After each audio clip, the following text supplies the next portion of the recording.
Assalamualaikum warahmatullahi wabarakatuh. Perkenalkan, nama saya Sandra Nurdana, saya dari jurusan Teknik Elektro. Di sini saya akan menjelaskan jawaban dari ketiga tokoh. Yang pertama tokoh masyarakat, pemuda, dan tokoh agama. Pertanyaan yang pertama ialah, mengapa bangsa Indonesia memerlukan identitas nasional? Lalu yang pertanyaan kedua adalah, mengapa bangsa Indonesia memerlukan integrasi? Dan yang ketiga adalah, apa yang terjadi seandainya negara tidak berintegrasi? Tokoh yang pertama adalah tokoh masyarakat, seseorang yang bernama Pak Junaidi. Ia menjawab pada pertanyaan pertama adalah, identitas adalah suatu jati diri setiap individu ataupun negara harus memiliki jati diri. Secara global, Indonesia adalah negara kesatuan.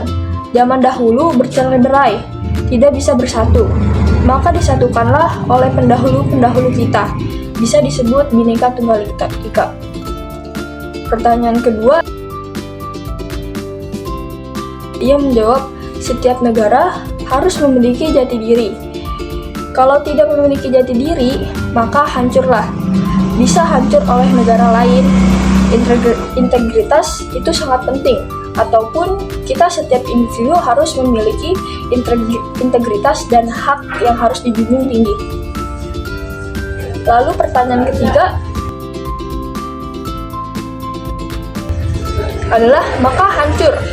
Negara lain akan bisa masuk ke Indonesia seenaknya.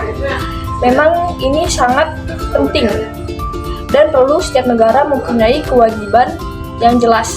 Satu, kesatuan. Wawancara yang kedua oleh pemuda dari seorang yang bernama Mas Maufin. Pertanyaan yang pertama, dia menjawab karena identitas dari negara adalah sebuah jati diri dan ciri khas dari negara tertentu memang berbeda, dan itu menjadi wadah pemersatu. Di Indonesia ini banyak keragaman suku budaya yang unik semua. Jawaban yang kedua, untuk menjadi tongkat pemersatu di antara semua budaya yang ada dan bisa mencegah berbagai macam konflik karena ada kesetaraan atau kesamaan dari sebuah budaya-budaya. Jawaban yang ketiga adalah akan kacau dan banyak konflik. Misalnya setiap daerah memiliki identitas sendiri dan tidak ingin bersatu dengan yang lain. Maka akan banyak menimbulkan perpecahan atau kerusuhan. Karena tujuan integritas itu untuk menyatukan supaya kita semua dapat bersatu dengan misi dan tujuan yang sama. Dan wawancara yang ketiga dilakukan oleh tokoh agama yang bernama Bapak Rizal.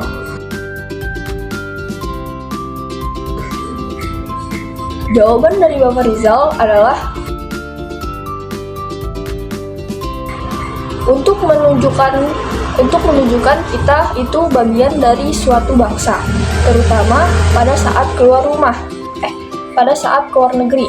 Dengan ini menunjukkan budaya atau daerah kita berasal. Pertanyaan yang kedua, ia menjawab, karena Indonesia sendiri terdiri dari banyak budaya, bahasa, juga suku ataupun kepulauan. Jadi sangat diperlukan itu kesatuan. Sama juga pada Sumpah Pemuda. Yang menyatukan kita adalah bahasa Indonesia. Maka pentingnya itu kesatuan. Dan jawaban yang ketiga adalah, bila tidak ada kesatuan, maka akan terpecah belah. Bila integrasi itu sendiri tidak ada dalam setiap individu. Dan yang terakhir adalah pandangan dari diri saya sendiri. Yang pertama adalah, dengan memiliki identitas nasional seperti bendera merah putih ataupun Pancasila, bahasa Indonesia, dan lagu kebangsaan, maka kita punya simbol dan nilai-nilai yang bisa menumbuhkan rasa kebanggaan dan cinta tanah air dari dalam diri sendiri. Yang kedua, Indonesia memiliki lebih dari banyak suku, budaya, dan ratusan bahasa daerah. Tanpa integrasi, perbedaan ini akan menimbulkan perpecahan, konflik, atau kesalahpahaman. Integritas membantu menciptakan toleransi dan saling pengertian latar belakang atau latar kelompok lainnya dengan yang lainnya. Yang ketiga, negara akan menjadi terpecah belah dan lebih rentan terhadap serangan dari luar, baik dalam bentuk ekonomi, budaya, maupun dalam kemiliteran. Sekian video singkat dari saya, selebihnya mohon maaf. Wassalamualaikum warahmatullahi wabarakatuh.